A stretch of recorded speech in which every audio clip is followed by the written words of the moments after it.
In a world where Hollywood movies have sucked for over a decade, two men have done the unthinkable. They've started their own production company from nothing. Welcome to Unpacked.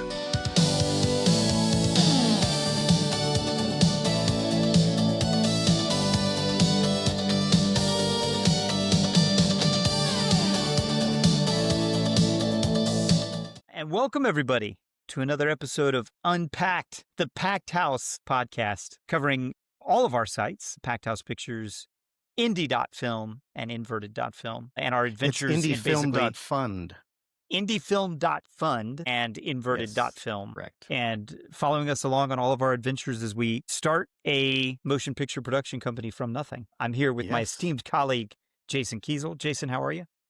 I'm very good. How are you today? I'm glad that the launch of Pizza Guys versus Vampires is behind us. Yes. And I can take a breath. Yes. Oh, man. But yes, I'm doing well. We have been so busy. We actually took a week off. We have been on an adventure. So, we talked a little bit last time about the things that we were up to, and that one of our initiatives in Packed House, one of the avenues that we were exploring was the vertical film space, and that I had written a vertical film in conjunction with Flashback Pictures, one of our Daniel and Dom, some good friends in the industry, and Jason was spending all of October, basically all day and night, building out the Inverted.film site so that people could view said Pizza versus Vampires. And it's been a wild adventure. You finally got to watch the movie, Jason. What'd you think? I enjoyed it. I liked kind of the 80s vibe that it had. I thought the two main characters, the Pizza Guys, they kind of had a little bit of a back and forth that was really kind of cool. Yeah, they had a nice they had a nice. There's a nice little cameo by our friend Bryson and his girlfriend Annie in the very beginning, which I did not know it was Bryson, because he had the mustache going. He had like the 70s mustache vibe going. That was kind of funny. I was like, I know that guy. And I think we'll talk about this, here in a little bit. But like, one of the strategies that Flashback employed when making a Pizza Guys versus Vampires to help it find an audience so that it could be profitable on Inverted.film. So the way that works, as we've explained a couple of times, is with verticals, you watch a few free episodes, then you hit a paywall, you pay, and you watch the rest of the thing. So it seems very straightforward. But getting an audience that is willing to pay through, that's a challenge. And so to help overcome this challenge, Flashback cast a few people who had really good-sized social media followings, digital creators. So Annie and Bryson are some friends of ours also who have a podcast, but they also independently. Bryson is a comedian, and he does very well traveling around the country. He does shows all over the U.S. You may have seen his Instagram and TikTok stuff. Like, he posts bits from his shows, and he does really well. And then Annie is on his podcast, and she works for a podcaster, and they are about to have a reality show on Bravo, and she will be featured in the reality show. So those two individuals are in a scene. But then the big get was an individual called Fiction. And Fiction has a huge following. He's got a following of millions and millions of people. He won one of the seasons of So You Think You Can Dance. And I mean, people really know who this guy is. We went, Pizza versus Vampires had two premieres, one in Los Angeles and one in Oakland. Was that the show, or was it Dancing with the Stars? No, So You Think You Can Dance. That's the one he won that one. That makes way more sense, because I had heard it was Dancing with the Stars. I'm like, what was he doing on Dancing with the Stars? They bring on like celebrities to do that, and he's like a performer. He kind of is a celebrity now, martial artist. He is now. He does the martial arts. Definitely is now. He could go on that show now, but no, totally. Like when the premiere of Pizza Guys versus Vampires played in Oakland, when Fiction came on, several people in the audience, because they didn't know in advance, were like, "Oh, it's Fiction." Like, I mean, he's bigger than I don't watch any of those dancing shows, so I had no idea how popular he was. So it's very interesting in that I think that their strategy was the right one. And this is something that, and we'll talk about this in a second, this is something we want to use for indiefilm.fund, is that guys like Fiction have a really engaged fan base. And he can go to them and leverage them to go and watch this thing and get what we assume would be a higher percentage of people to go through the paywall and watch it. But the problem Flashback is running into is that he, basically is not doing that other part, and really wasn't contractually obligated to do so. So they've kind of had to start without his big boost. And I will tell you this, having met Fiction, he's a really great guy. Like, he's a super great guy. He was really professional on set. He learned his choreography so fast, and his scene looks great. It's probably the high point of Pizza vs. Vampires. And wisely, yeah, it was a great fight scene. His scene is split from his intro, and then it's the paywall, and then it's his fight scene. So you really get rewarded if you pay the paywall. Like, you get this great scene right on the other side. And you were on set. Well, I was co-directing.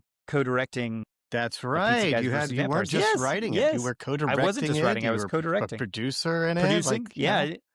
So you were making things happen. I was there making things happen, and I'm proud of the movie, and I think the movie looks great, and Fiction looks great in the movie. But we won't know until Fiction really digs in and tries to pass this along to his fan base to see what kind of numbers they convert at.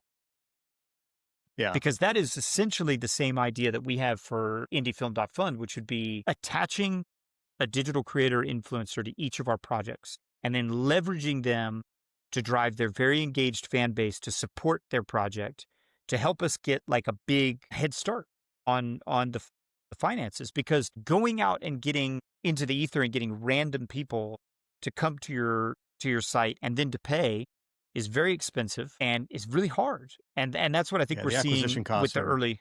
Phenomenally high. Acquisition costs are expensive, even in this day and age with social media to access. It's not cheap. You've got to have money to spend. And that's why a lot of these, I think these startups and companies go into debt. Not that debt ends up being a bad thing in the end if they eventually reach critical mass and turn the corner. It can be a great thing. They can pay that debt off, no problem. But I think so much of the debt is either in product development or customer acquisition. Like, those things are just so expensive. Unless you're a technology startup, most of your financing, be it convertible note, safe rounds, or more institutional, venture capital, private equity, that's going to go towards one of two things: either product, which is engineering, or sales and marketing. So if you're super early on, it's probably going to go to R&D, getting product, getting engineering. If if it's a tech startup, if it's like a CPG, it's in the the consumer brand, the product, labeling, all that kind of stuff, and then you focus your money on go to market, getting those eyeballs, getting those people to purchase, etc. So it's, if you don't have those dollars behind you, it's very, very tough. Well, I think that for us, and people who might be following along on our adventure, kind of wondering if we're going to succeed or if we're going to make it. Like, I think this lesson learned from watching what's going on, and look, it's only been 1 week for Flashback. The story is not written on Pizza Guys versus Vampires. Like, it's a really fun movie. I think in front of the right eyeballs, there's an audience that would really enjoy it and would be willing to pay the $2.99 to watch it. Can we find that audience, and can we afford to find that audience?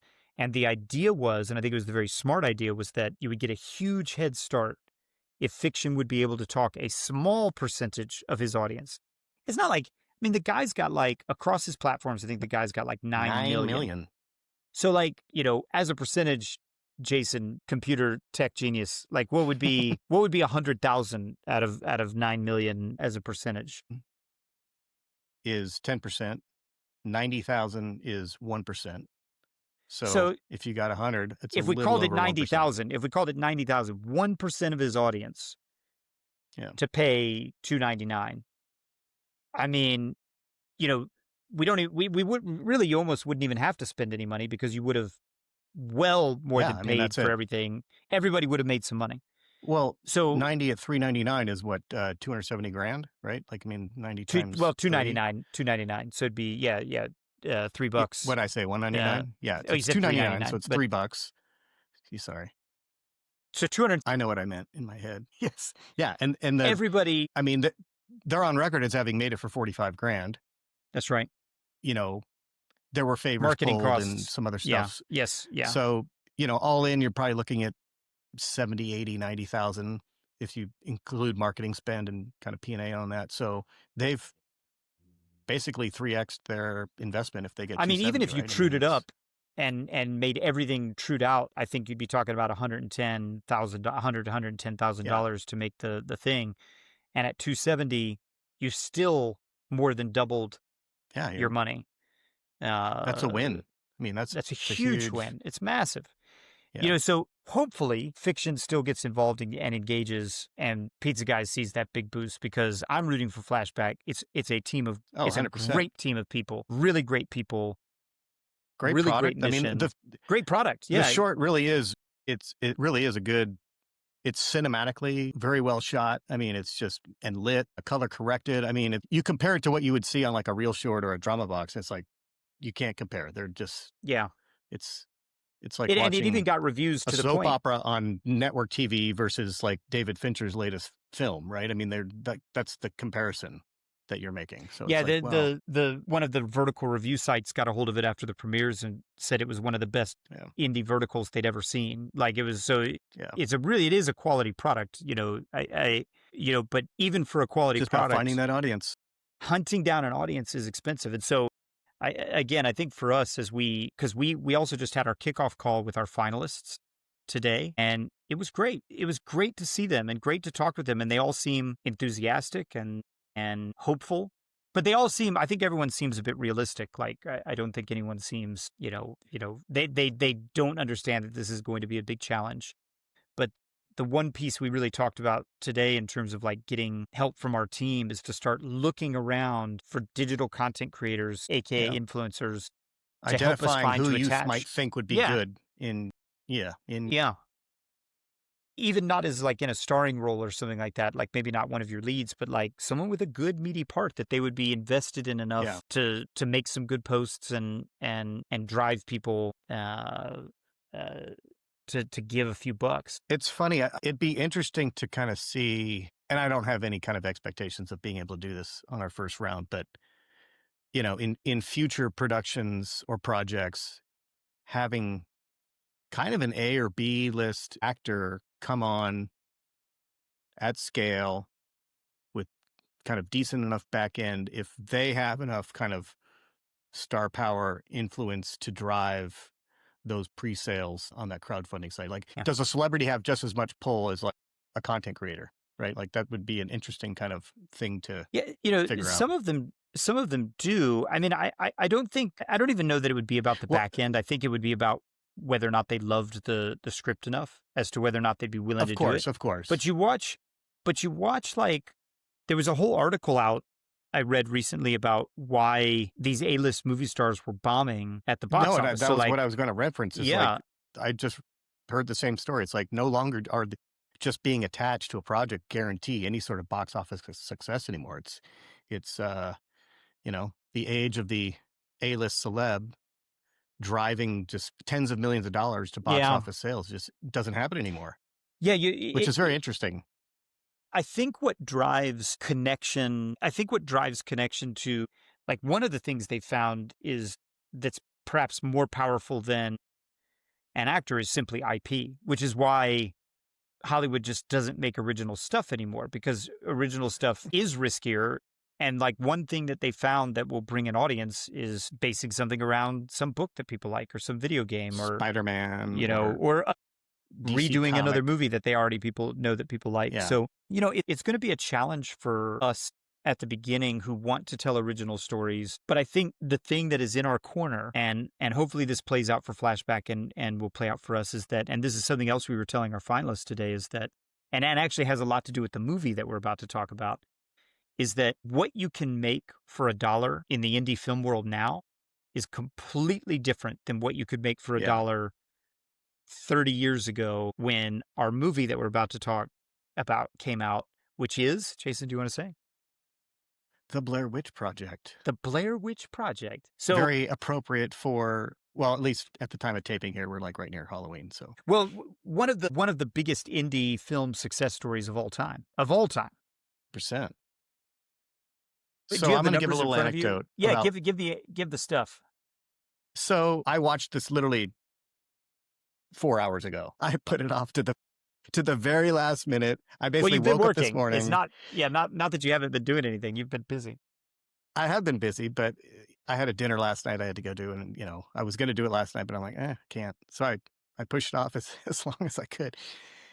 And I have not watched it since 99. And I did see it in 1999 when it opened. Interestingly enough, I did not see it in the theater. I saw it actually at a friend's house and an ex-girlfriend. We had dated in college, and she was very well connected to the industry. Her dad was a bigwig in kind of the radio and music A&R business. And she had like some sort of an advanced copy. Like we watched it on her TV in her living room with a bunch of other people. And it was, I don't know if that was part of the marketing plan that they did where they like would leak copies to certain people, but she was able to get a copy. And I had no idea what it was. I just heard it was like a scary movie.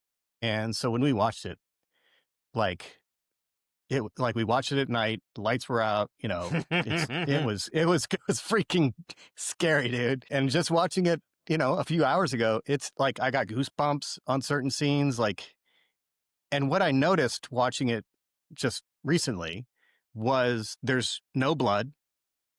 There's like a little bit of blood when they show the teeth. They really don't show anything scary. Like there's no monsters, it's just all reaction. And it's that kind of like, and you got to remember, this is like 1999.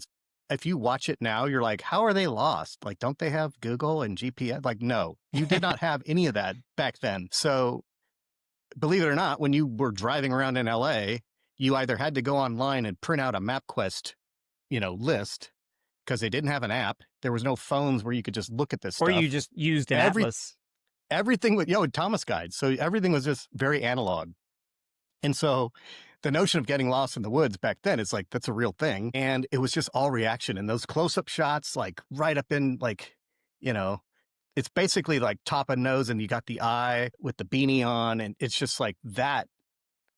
Just that alone is like, it's amazing how we as humans can we absorb the fear that we are experience kind of thing through others, right? I mean, it wasn't like, it was like, what was that noise? And they're just like looking around. Well, they had this scary. other stuff going for them that there was no internet really. And so I remember they had some sort of like, and I guess part of their genius sort of marketing, which they only spent like, I think $1.5 million marketing the movie when the distributor bought it. They spent like $1.5 million, 1.5. Is they had this little, I guess, sort of little special on TV about it or something. Like one of these channels had this little just thing about a little clip about the movie, and you didn't know whether it was real or not. Like, no, they're doing this thing where they've treated it like was it's real. I thought like when I watched it, I thought it was like this is really found footage. They really found like, these tapes. That's right, and that like this is just what they found, and it just made it so scary. And it took a while for the information to get around that it's actually not real, that this was part of the story or whatever. But I think the thing that was the most genius, and look, it kickstarted the whole found footage thing, which ran its course real fast. Like it got old quick. But at that time, in 1999, it was really hard to make a movie independently that could compete with movies that were made by the studio, right? Like you had to do something really clever, like what they did, which was like basically stake the whole thing on the fact that this was filmed on this camcorder and this is just this footage that we found and you can watch it. And so people immediately forgave how grainy the videos were.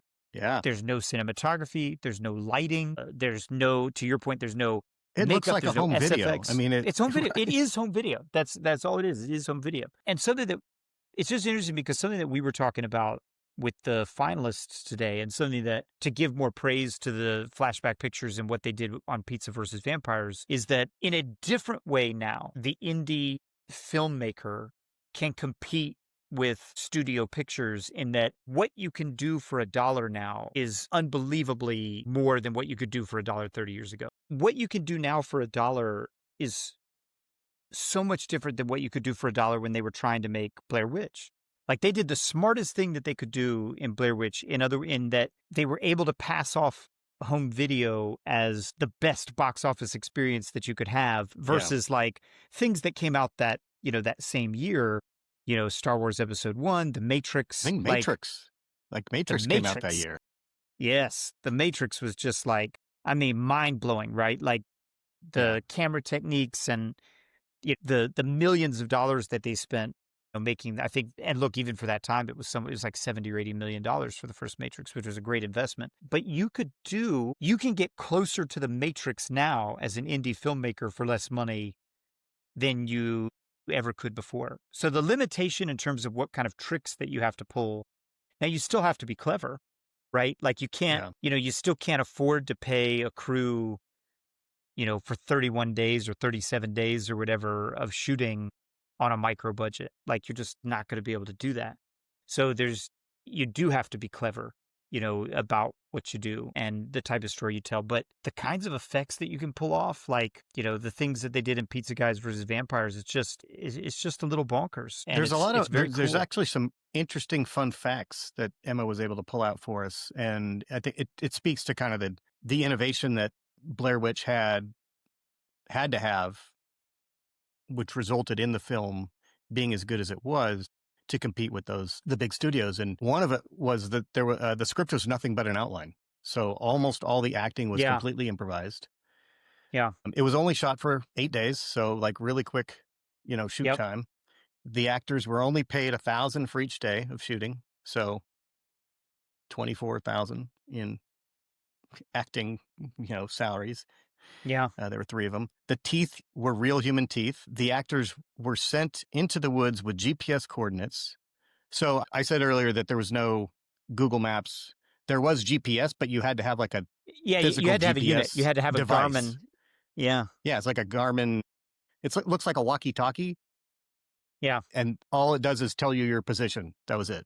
There's no internet connectivity to it or anything. So they had those. And so once they got to the location, they would find a canister, it would have notes in it, and then they weren't allowed to share with the other actors, and there they improvised. So like some actors had knowledge of things that others didn't, and so that kind of helped them with their improvisation. Interesting. Shooting, they finished on Halloween. They got 19 hours of footage, which they took 8 months to cut down. On average, one person per screening got physically sick due to the shaking of the camera and scary angles. That's interesting. And there were 2 sequels, neither of which have been well received, but, very interesting. Total box office gross has been $248 million. The budget was $60 million. Again, they put $1.5 million in marketing costs. So 4,000 times the original budget. It's one of the, most successful independent films of all time. I would say it's probably one of the most successful films of all time. I don't, independent. Well, just from just from a multiplier standpoint, it has to be like, I guess the marketing was actually really interesting as well. So we did have internet, Matt, we weren't. No, they did. They had a website. Yeah. But it's not like it is now. It's not no, like now. No, there was no social media. I think social media debuted, I know this because I worked at MySpace, in like 2005. So this is like 6 years prior to, Friendster probably came out in 2004, but this is 5 years social media. So all you really had were these static websites. They had like message boards and forums and stuff like that, but they had a website, blairwitch.com. Apparently that was getting a little bit of traffic before the film was shown at Sundance. And then the website kind of helped feed this is a real story narrative. Yes, no, 100%. And they actually probably wouldn't get away with that stuff these to the days. website. such as family testimonials and newly discovered clues and all this stuff. They would just add it.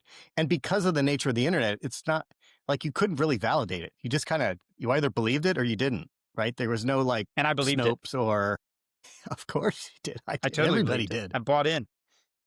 After Sundance, it was getting 3 million hits a day, 3 million visitors a day. So like it went from 100,000 visitors total before the film at Sundance to 3 million. Interns for the company were sent out to college campuses and cafes with missing persons flyer of the main actors. Yeah. So that was something they did, kind of this guerrilla style marketing. And it was just everything they did about this film was just so innovative and so interesting. Well, and I wonder how much, do you know or have any idea how much the director or storyteller or the writer, rather, the actors that, like, did they make any of the huge bundles of money that came through? Probably not. I hope so. Probably not. Given the way the industry, but there's no way. Yeah, the way they screw people over. No, if it's not in writing, you're not. Good luck. No, you would have thought though, out of the goodness. Did you ever see the American Gladiators documentary on Netflix? The one about the TV show? Yeah. Oh yeah, yeah. Do you remember the part where getting banged up? These people were literally breaking themselves on TV, and the one woman producer is like, "Well, that's the contract they signed," and it's like, God, how awful! Damn. Can you be? Oh my gosh, they signed it. They signed the contract. That's the contract that they signed. They were paid for the contract. And so then they tried to unionize and bail, and they're like, well, we'll just hire new people. And they did. They just basically and they did. phased out all of the people. And the risk was, oh, well, America has fallen in love with these certain characters, with Laser. And, they had these really funny names. They're not going to watch anymore if their favorite, person they their root favorite for gladiator's not there every week isn't on there. It's like, no, that wasn't actually the case. America very quickly. You would just think that if you're a production company who just made $250 million off of something that, I mean, I guess it's whatever they paid for when they bought it from the guy. That's how much money they made, because they probably didn't give them any back in. But you would think maybe out of the goodness of your heart, you could give $5 million back to this small group of people who made this tremendous thing for you, but probably not. But given the success post Sundance, right? I mean, unless they sold it at Sundance and didn't get to see kind of they probably virality. Did. Yeah. Well, and to be fair, look, the distributor put in $1.5 million market the movie. So, the distributor spent significantly more than the creators made to make it. But and the distributor got that back domestic opening. So the opening weekend was 1.5 million. So the domestic total was 140, and then the total was 248. Yeah, that's on another level. That is on a totally another level. And maybe we can get one of ours to be on that level. But but I think the theme being shit. I think the whole thing being, I think our efforts now are being clever, but also trying to make something at a Hollywood level for numbers that people heretofore would not have thought possible to make a Hollywood looking film. 150,000, 200,000. Making something that looks fantastic for that kind of money, and then unlocking the secrets and mysteries of this digital influencer age and how they connect to people, and how we can sail those connections to hopefully find just enough money to make something, or to, like you said, to break even. Yeah. So what did you think of the movie, the film, of Blair Witch? Yeah, it's interesting. I mean, so much about it. I think it's great. It's probably like the greatest student film, if you were to label it as something like ever made, where someone just sort of has this idea where they're just like, dude. Well, no. And I don't mean that as an insult. I don't mean that as an insult at all. I mean, it's like that would have been like the sort of concept, right? Like just some person who's just sort of like, well, what have I got? I've got this camcorder. I'll just make this thing where all you need is the camcorder and you buy it. But it's like the greatest one of those of all time. Like of all time. Like I don't know that it will ever be, maybe the only other thing that you compare it to would be like Clerks, the original Clerks, where it was all basically filmed on security camera. Like, it's genius. It's genius. And Yeah. I'll have to research whether or not that director or writer who created it got to do anything again. And I hope they did. And I hope they made some money. I read somewhere, and I don't know if this is true, but I read somewhere that Jason Blumhouse, I don't know where he was working at the time when this film came out. I believe I think he was an executive somewhere. Emma can fact check me on this, but I don't know. He was working for a studio in some capacity or a production company in some capacity, and he saw Blair Witch Project and the success that it had. So, a year out or whatever. And he kept seeing scripts similar come across his desk that he would try to get greenlit, and they just wouldn't greenlight them. And he saw that as an opportunity, left, started Blumhouse Pictures. I guess it's Jason Blum, not Jason Blumhouse. Kind of mixed up. But he started Blumhouse Pictures, and with that concept in mind of taking basically a low budget horror film, finding that kind of interesting wedge or, point of entry, and, capitalizing it. Making it for as little as possible, and then make it a profit. And I believe his first one was Paranormal Activity, which was very similar. So it's like, 100,000 budget, found footage, etc. And that went on to do, I think, 190 at the box office. Paranormal Activity is truthfully actually scarier to me than Blair Witch Project. Like, Paranormal Activity is really scary. Like, yes, Poltergeist scary. Yeah, Poltergeist scary. Yeah. But apparently this was the film that kind of inspired him to leave where he was and start his own thing. And now he's probably the most successful kind of horror genre, production company out there. I mean, the guy's just had success after success after success. He's rich. Yeah, he does all right. But, exciting things to come. I think, by the time that we're doing our next podcast, we'll have, started doing some things, at least, scratching the surface with, building out the producer packets for our finalists as they send us material, looking for people to attach. And then, on the other projects, like, seeing if, does fiction get engaged for Pizza Guys versus Vampires? Does some other advertising kind of step in and help that project find its audience? Like, all exciting things and anxiety inducing. But, we'll have more of that stuff to talk about. So we really appreciate people coming on this journey with us. And and before you close us out, make sure to check it out. Pizza Guys versus Vampires. You can either see it at inverted.film or pizzaguysversus.com. So pizzaguysvs.com. Correct. Pop in there and go through the paywall. Go through the paywall. It's less than a cup of coffee. $2.99. Less than a Starbucks, man. Less than a Starbucks, and way better than a Starbucks. I promise you. And you can see Fiction's fight scene, which is incredible. Well, all right, guys. Well, we'll be back next week. Jason. Yeah. Have a good one. It's been real. It's been real. We'll see you guys again. All right. Bye-bye.